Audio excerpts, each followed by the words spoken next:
ہوگا. تو یہ کانسٹنٹ احادیث ہیں جس میں آپ کو اور مجھے صدقے کی طرف انکریجمنٹ دلائی گئی ہے. صدقہ دینے والا دو چیزوں سے ہمیشہ اپنے آپ کو بچائے. ایک ہے عجب اور ایک ہے ریا. عجب کیا ہوتا ہے؟ صدقہ دینے کے بعد اپنے اوپر فخر کرنا اور دینے والے کے اوپر احسان جتانا. جب آپ اپنے نوکروں کو صدقہ دیں اور گھر کے نوکروں کو صدقہ دیں تو اپنے اندر اس ٹینڈنسی کو بہت کنٹرول کرنے کی کوشش کریں. ہم بڑی بڑی اماؤنٹس اپنے گھر کے نوکروں کے ہاتھ پہ رکھتے ہیں صدقے کے طور پہ، سیلری کے علاوہ، اور پھر ہم ایکسپیکٹ کرتے ہیں کہ اب یہ کام بھی اگر میں نے 4 کاموں کے لیے اپوائنٹ کیا تو 6 کریں گی، اور اگر میں نے ان کو اب صدقہ اتنا بڑا دے دیا ہے تو اب یہ کبھی بھی چھٹی نہیں کریں گی، بیمار ہوں گی تو بھی آئیں گی، کسی کا انتقال ہو جائے گا تو بھی آئیں گی. اللہ سے دعا کریں اللہ ہمیں ہمیشہ عجب سے بچائے. عجب یہ پومپینس پسندیدہ نہیں ہے، اس میں سینس آف پرائیڈ انسان کے اندر آتی ہے.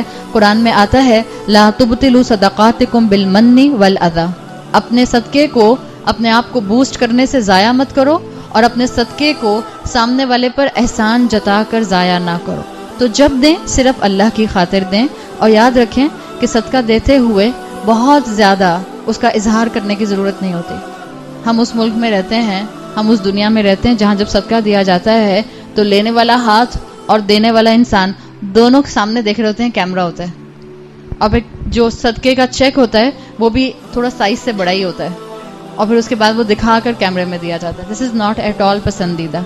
صدقہ چھپا کر دینا چاہیے. امام نووی کہا کرتے تھے کہ جو فرض ہے، یعنی جو آپ کا فرض صدقہ ہے زکوٰۃ، اس کو اوپنلی دینا چاہیے تاکہ باقی لوگوں کو بھی اس زکوٰۃ کو ادا کرنے کی، اس فرض کو ادا کرنے کی انکریجمنٹ ہو. اور صدقہ جو ہے اس کو نفلی صدقہ اس کو چھپا کر دینا چاہیے کہ بس دینے والے کو معلوم ہو اور جس نے دیا اس کو معلوم ہو. دوسری چیز جو کہ صدقہ کرنے والے کو جس سے بچنا ہے وہ ہے ریا. آپ صلی اللہ علیہ وسلم کی ایک حدیث کافی ہے اس ریا سے بچنے کے لیے، اگر ہمیں یاد آ جائے تو. آپ نے فرمایا قیامت کے دن سب سے پہلے 3 لوگوں کا حساب ہوگا. ان میں ایک ہے اسکالر جو دین کا علم دیتا تھا آگے، ایک ہے شہید، اور ایک ہے کثرت سے صدقہ کرنے والا. اور یہ تینوں وہ ہیں جن کا سب سے پہلے حساب ہوگا اور جن کو سب سے پہلے سر کے بالوں سے گھسیٹتے ہوئے فرشتے جہنم میں جا کے پھینک دیں گے. صدقہ کرنے والے سے سوال کیا جائے گا تم صدقہ کیوں کرتے تھے؟ وہ کہے گا میں اللہ کی رضا کے لیے صدقہ کرتا تھا.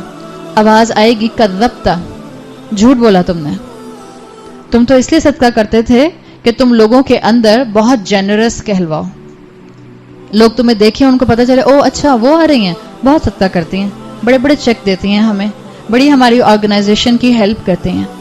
اللہ تعالیٰ فرشتوں کو حکم دے گا اس کو اس کے سر کے بالوں سے گھسیٹتے ہوئے، اس کے ماتھے پیشانی کے بالوں سے گھسیٹتے ہوئے جہنم میں ڈال دیا جائے. Same will be the case of the شہید جو کہے گا اللہ میں آپ کی خاطر شہید ہوا. اللہ کہے گا نہیں کذبت، جھوٹ بولا تم نے اس لیے شہادت لی اس لیے کہ تم چاہتے تھے کہ لوگوں میں تمہارا نام جو ہے وہ فیمس ہو جائے. اسکالر کے ساتھ بھی یہی ہوگا. اللہ پوچھے گا تم علم کیوں دیتے تھے؟ وہ کہے گا اللہ میں چاہتا تھا آپ کا دین لوگوں تک پہنچے آپ کی خاطر. آواز آئے گی کذبت، جھوٹ بولا تم چاہتے تھے کہ تمہارا نام ہو جائے، تمہاری شہرت ہو جائے. اس کو بھی سر کی پیشانی کے بالوں سے پکڑتے ہوئے جہنم میں ڈال دیا جائے گا.